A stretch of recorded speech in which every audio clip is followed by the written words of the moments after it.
Hi, this is Subayalini. In this video, I will tell about districts of Tamil Nadu.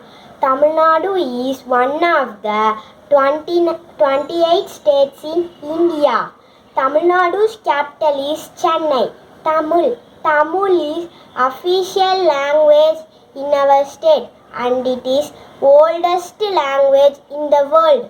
Tamil Nadu has 38 districts, that is Tiruvallur, Chennai, Velur, Ranipet, Kanjipuram, Chengalpet, Tirupattur, Tiruvannamalai, Viluppuram, Krishnagiri, Dharmaburi, Kallakurichi, Kadalur, Salem, Erode, Nilagiri, Coimbatore, Tirupur, Namakkal, Karur, Trichy, Perambalur, Ariyalur, Mayiladuthurai, Dindigul, Pudukkottai, Thanjavur, Thiruvarur, Nagapattinam, Theni, Madurai, Sivaganga, Virudhunagar, Ramanathapuram, Tenkasi, Thoothukudi, Tirunelveli, Kanyakumari.